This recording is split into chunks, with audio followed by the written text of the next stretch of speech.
पुल के परों पे कभी बाज का परवाज नहीं होता और बिखरे हुए लोगों का कभी राज नहीं होता। और सर झुकाकर आदत पड़ गई हो जिन्हें चलने की, उनके सर पर कभी ताज नहीं होता, कभी ताज नहीं होता। ऐ मेरे गुजर समाज के शेरों, ऐ मेरे गुजर समाज के वीरों, मैं चौधरी सोनू गुर्जर मिरकपुर, राष्ट्रीय अध्यक्ष राष्ट्रीय वीर गुजर सेना, आप सभी को नमस्कार करता हूं और प्रणाम करता हूं। जैसे मेरी वीडियो आपके सामने आती रहती है, आज फिर मैं एक मुद्दे को लेकर वीडियो बना रहा हूं और वो मुद्दा सिर्फ और सिर्फ गुजर समाज का है। क्योंकि गुजर समाज आज ताकतवर भी है, शिक्षित भी है, धनवान भी है, सब है, लेकिन कहीं ना कहीं एकता को ताकत का रूप नहीं दे पा रहे हैं। एकत्रित भी हमारा समाज है, लेकिन कहीं ना कहीं हम कमज़ोर पड़ जाते हैं, इसीलिए राजनीतिक वजूद हमारा नहीं बन पाता। तो मैं आप सबसे यही निवेदन करता हूं कि आप सबको ताकत के साथ उभरना पड़ेगा, क्योंकि बहुत लंबा सफ़र है। कि सफल होना है तो कदम भारी रख, बाहर निकल और तूफानों से यारी रख, कदम कदम पर मिलेंगी मुश्किलें, ये तय है, निरंतर तू सफ़र जारी रख। तो ये सफ़र जारी रखना होगा हम गुजर समाज को लिए, अपने गौरवशाली इतिहास से शिक्षा लेकर अपने वर्तमान को मजबूत करना होगा। अगर हमारा वर्तमान मजबूत होगा तो हमें भविष्य भी आदर करेगा और इतिहास भी आदर करेगा, और आने वाला भविष्य भी हमारे लिए मार्ग खोलेगा। हमारी आने वाली नस्लों के लिए अच्छा होगा, हमारे आने वाले पीढ़ियों के लिए अच्छा होगा, क्योंकि हमें तो गौरवशाली इतिहास मिला, लेकिन कहीं ना कहीं वो कमज़ोर हो रहा है। उसे ताकतवर करना होगा, तभी हमारी आने वाली नस्लें मजबूत होंगी। तो मैं आप सबसे यही निवेदन करता हूँ कि आप अधिक से अधिक अपने आप को गुजर बनना सीखो। देखो, ये हिंदुस्तान जातियों का देश है, इसमें कोई शक नहीं। निसंदेह ये देश जातियों का देश है, और इस देश में जातियों का ही वर्चस्व है। और जो जाति अपने आप को ताकतवर मजबूत करेगी, जिसकी जितनी हिस्सेदारी होगी उतनी उसकी ताकत होगी। अपनी भागीदारी को मजबूत करें, तभी आपकी हिस्सेदारी होगी, और हिस्सेदारी होगी तो मजबूत होंगे। हम अपने छोटे से छोटे घाव को याद रख लेते हैं, लेकिन औरों से मिले हमें बहुत बड़े घाव को भी हम भूल जाते हैं। हमें याद रखना होगा, और जब हम याद रखेंगे तभी ताकतवर होंगे। शब्द असोदी भी हैं और घाव भी हैं।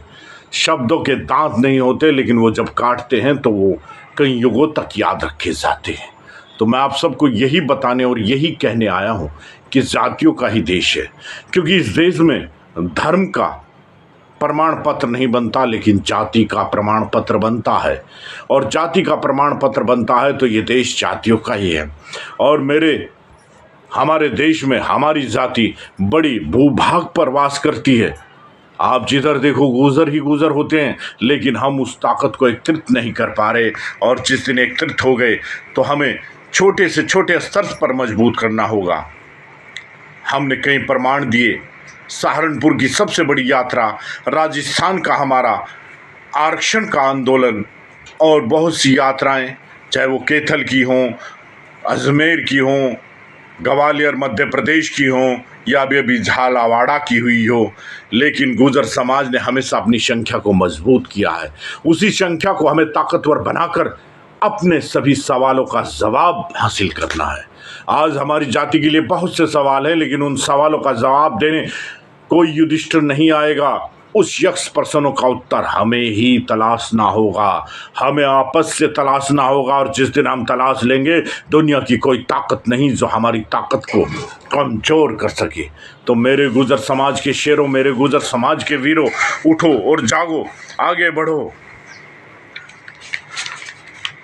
गुजर समाज ताकत का नाम है, गुजर समाज वीरों का नाम है, और हमें अपने इतिहास को मजबूत करना है, क्योंकि ये जाति वीरों और महावीरों की है। इस जाति में भगवान तक ने जन्म लिया है, तो ये जाति बड़ी ही भाग्यशाली है। जाति एक नाम, गुजर एक नाम ही नहीं, बलिदान, वीर, वीरता, अक्षत्रियपन और अपने वचन के लिए मर मिटने वाला जज्बा जिसके अंदर होता है वही गुर्जर होता है। और ये हमने कई बार दिखाया है, हमने इतिहास के पन्नों पर लिखा है हमारी कुर्बानियाँ। अरे माँ पन्ना धायक की कुर्बानी, बलिदान इस धरती पर तो क्या तीनों लोक में कोई नहीं कर सकता जो एक माँ पन्नाधाय ने, हमारी वंशज ने अपनी बात के लिए किया है। इसलिए कहा जाता है कि गुर्जर वचनहारी नहीं है, जिसे वचन देता है उसे पूरा करता है।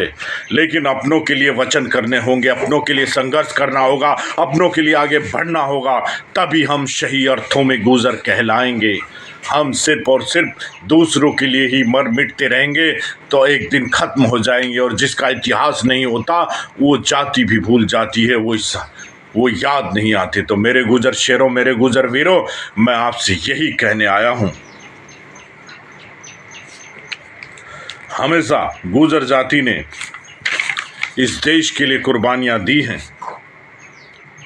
लेकिन हमें सोचना होगा। और आखिर में एक बात कहकर अपनी बात खत्म करूंगा कि कहीं धूप की चादर बिछा के बैठ गए, कहीं धूप की चादर बिछा के बैठ गए, कहीं छाँव को सिरहाने लगा कर बैठ गए। और करनी चाहिए जब हम जैसे कुछ सिरफिरों ने एकता की बात, तो हम में से कुछ लोग उठे और दूर जाकर बैठे। उन दूर बैठे लोगों को अपने पास लाना होगा और अपनी ताकत, अपना वजूद बनाना होगा, तभी यही सही अर्थों में ये गुर्जर समाज आगे बढ़ेगा। इन्हीं शब्दों के साथ जय हिंद, जय गुर्जर समाज।